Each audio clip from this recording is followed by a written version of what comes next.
Os materiais de desenho. Parte 7. Penas e canetas técnicas. Parte 2.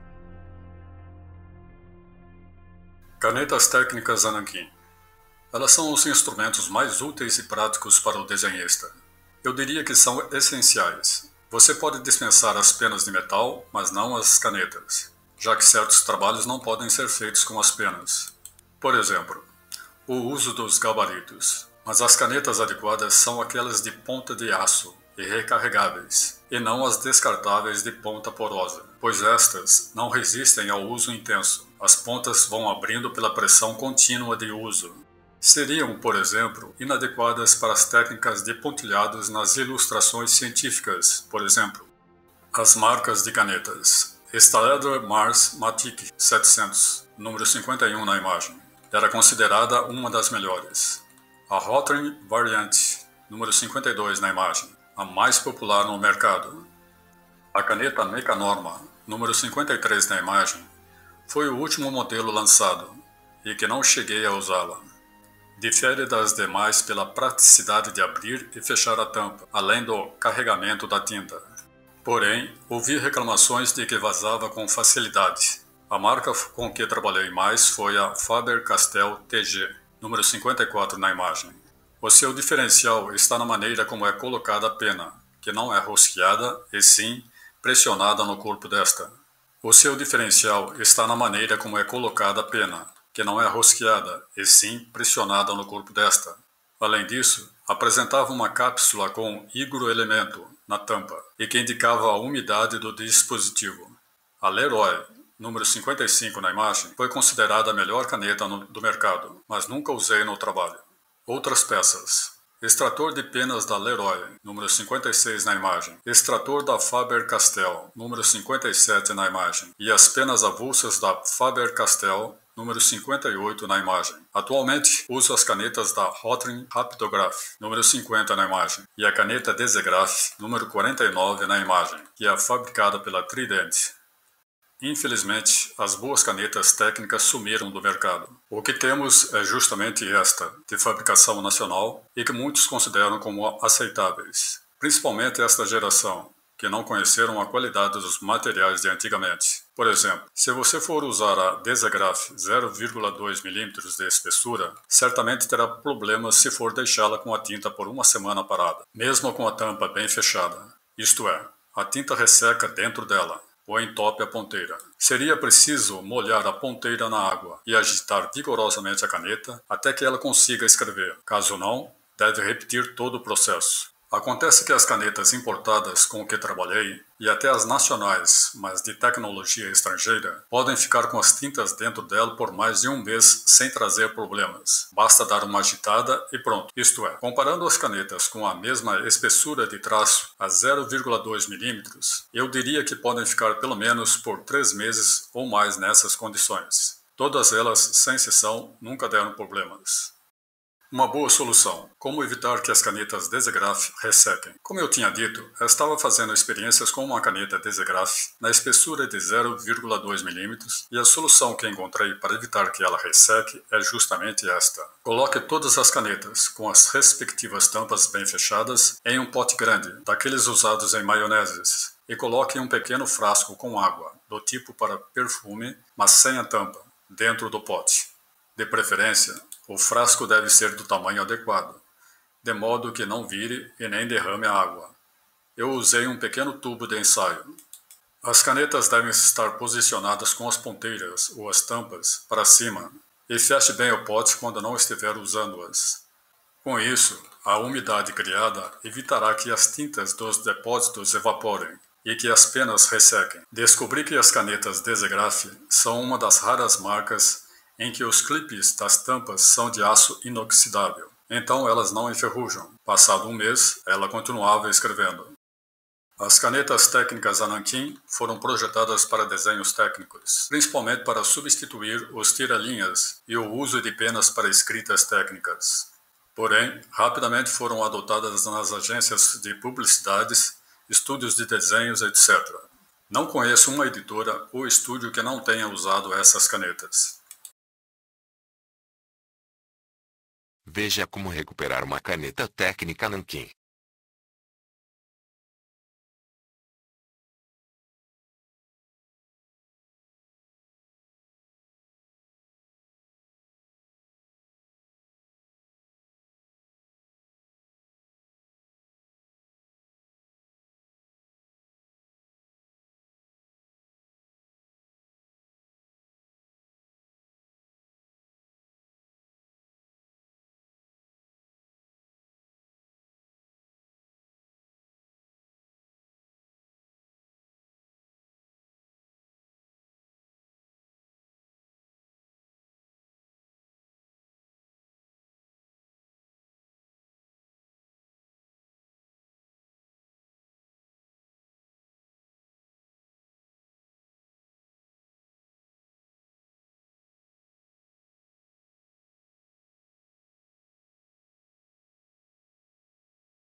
Tintas para as canetas. Recomendo as da marca Staedtler Mars, pois é a única que reúne as características adequadas para as canetas técnicas, além de ser importada. As outras, como a marca Talens e a Pelikan, mesmo que sejam boas, provavelmente não são adequadas para as canetas Nankin. Tintas para ilustrações. Na minha adolescência, antes de me profissionalizar, a opção predileta para colorir era o estojo de lápis de cores. Mais tarde, descobri os pastéis coloridos e a óleo, mas geralmente são inadequados para o uso comercial, exceto para determinadas ilustrações e áreas. A Ecoline, aquarela líquida, era a preferência nos estúdios, tanto de quadrinhos como de agências de publicidades. Trata-se de aquarela líquida e de cores intensas. Além da Ecoline, usávamos o gouache, quando era preciso cobrir as áreas com cores opacas. Para os esboços, eram utilizados os marcadores coloridos, as canetas hidrocores.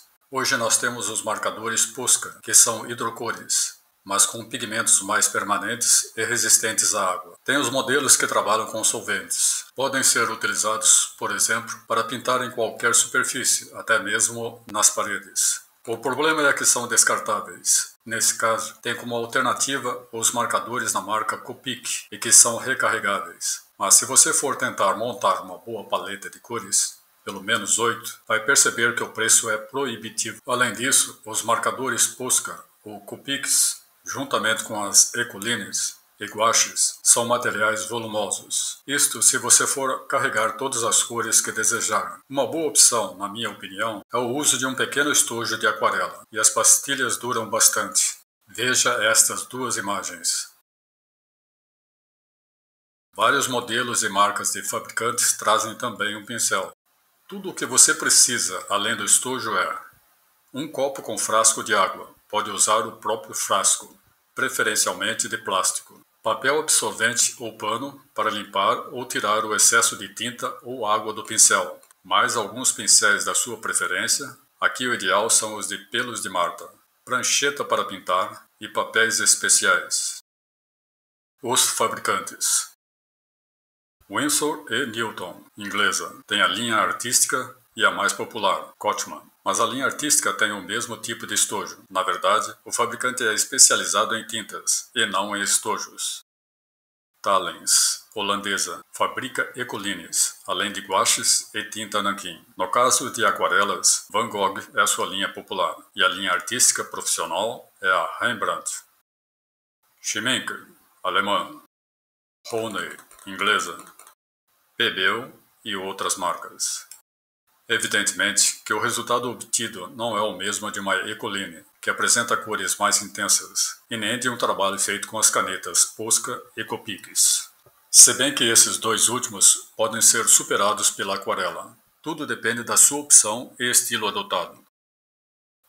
Importante: não use as aquarelas escolares. Não é a mesma coisa. E os pigmentos provavelmente têm areia misturada, abrasivo, o que farão com que o pincel se desgaste mais. Guaches. Não pode faltar, pois as tintas são opacas e servem para vários serviços em que a transparência é indesejada. Aqui no Brasil, a marca Tallens foi a mais utilizada nos estúdios e agências de publicidades. Da mesma forma, a Ecoline, do mesmo fabricante, tinha os concorrentes nacionais, mas todas elas fecharam com o tempo. Apareceu, no entanto, uma marca nacional e que é motivo de orgulho, a TGA Tintas. Eu só descobri este fabricante nacional quando fiquei procurando guache branco e que seja de fato opaco. Eu usava o guache para corrigir os desenhos feitos a nanquim. Isto era muito utilizado numa época em que não existia computador. Acontece que as guaches vendidas atualmente na praça são todas translúcidas. Seus pigmentos supostamente são constituídos de óxido de zinco e não serviam. O guache, verdadeiramente opaco, tem na sua composição o dióxido de titânio.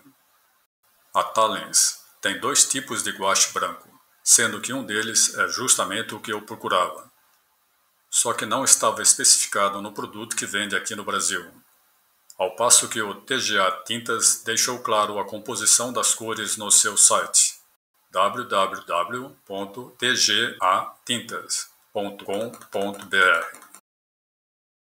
Mata-gato é uma peça muito útil para o desenhista.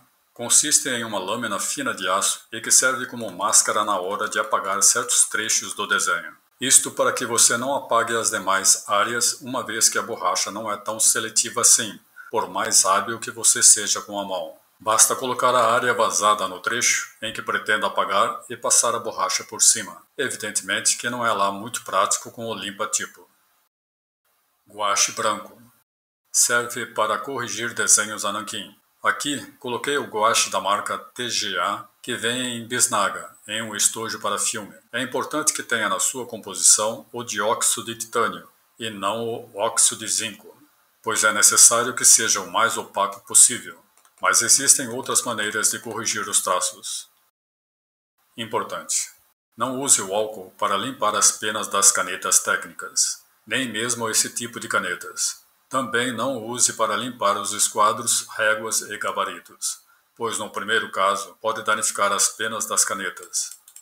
E no segundo, pode tirar o brilho das peças de acrílico e atacar os plásticos dos gabaritos, possivelmente dissolvendo-os. Para esses casos, use o detergente, que é neutro e mais eficaz.